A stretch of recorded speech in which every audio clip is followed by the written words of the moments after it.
Before he became a legend, Ayrton Senna was a kid with a dream to become the fastest man on Earth.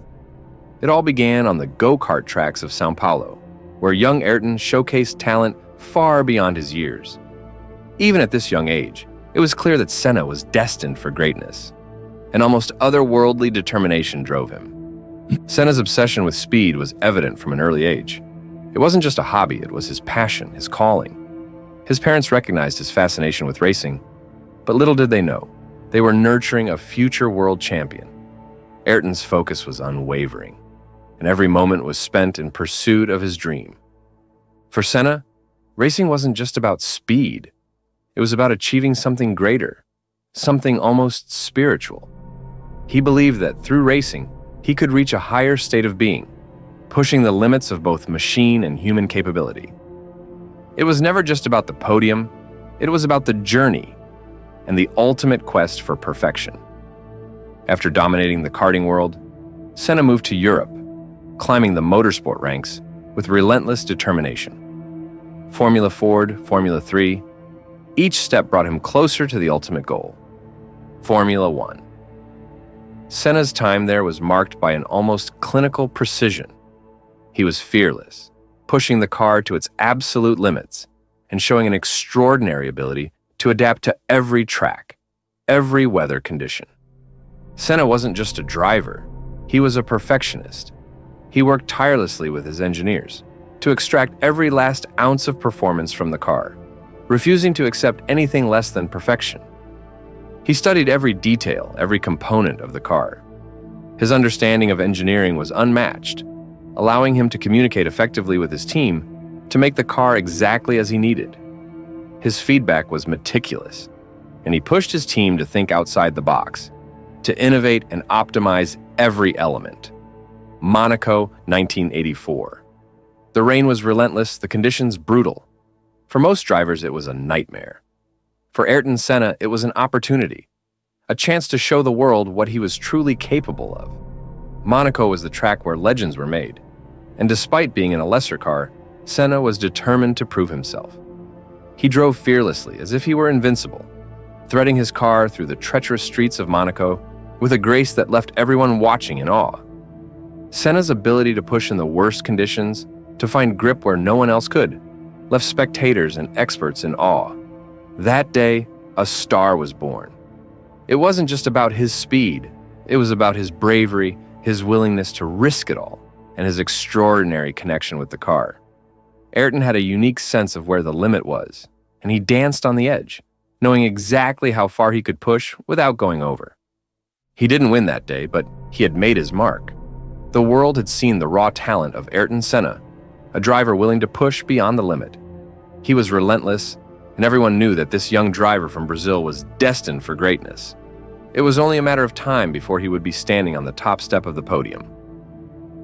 Monaco 1984 was Ayrton's introduction to the world. He didn't have the best car, but he drove as if he did. It was that refusal to accept mediocrity that defined his career. Senna didn't care about the odds. He only cared about giving his best, no matter what. He showed us that a true champion isn't just about winning.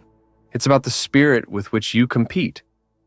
It was at that moment that people began to see Senna as something different. Not just a great driver, but a force of nature. Someone who could transcend the limitations of his machinery through sheer willpower. He was no longer just a young talent. He was a phenomenon that couldn't be ignored. In 1985, Senna's first win came in Portugal, under heavy rain. His mastery of the elements became legendary. He was unstoppable in the wet, almost as if he was one with the car. Senna thrived in conditions where others faltered.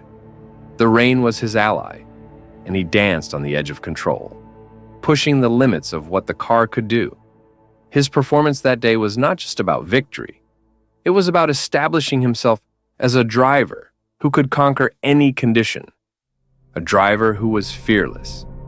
The cockpit was a place of chaos, the rain blurring the track, the car twitching on the edge of control. But for Senna, it was where he felt truly alive. The louder the storm, the greater his focus.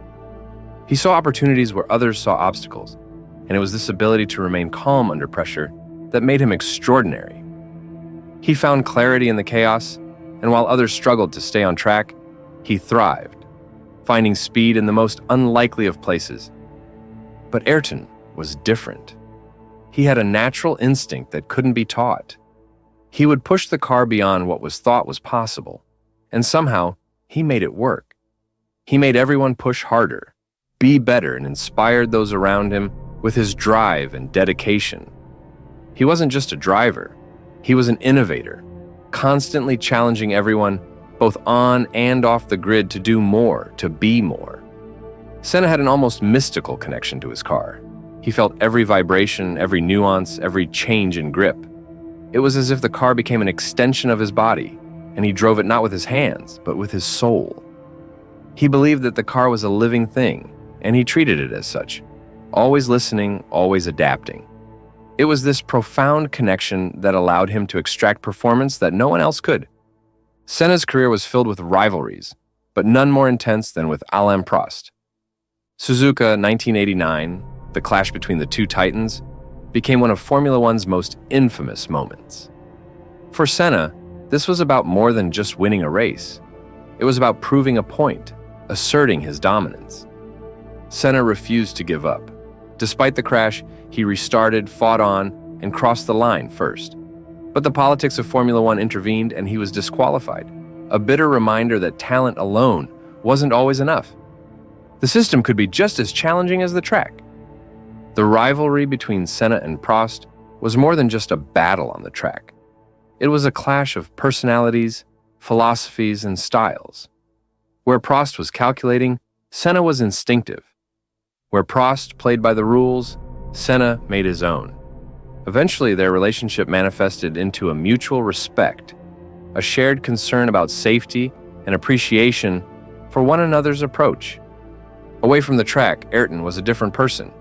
He was deeply connected to his family, his roots, and his faith. He believed in something greater than himself, and it showed in how he treated those around him. Despite the fierce competitor, he was on the track, off it. He was humble, kind, and deeply introspective. May 1st, 1994. The day that shook the motorsport world.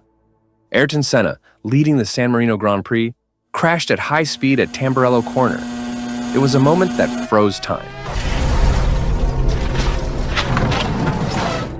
A moment that no one watching could ever forget. The world mourned. The outpouring of grief was unprecedented. Ayrton Senna wasn't just a driver, he was a symbol of passion, courage, and humanity. His death left a void that could never be filled, a reminder of the risks that come with pushing the limits of what is possible. Senna represented something more than just racing. He showed us what it meant to push limits, to strive for greatness, regardless of the risks. And when he died, a part of the sport died with him. He was a hero, not just because of his talent, but because of his unwavering belief in something greater. Ayrton Senna's legacy lives on, not just in the records and victories, but in the hearts of millions. He inspired a generation of drivers to chase perfection, to push beyond their limits, and to never settle for anything less. His courage, his humanity, and his relentless pursuit of greatness are what truly set him apart and continues to shape the sport and its competitors.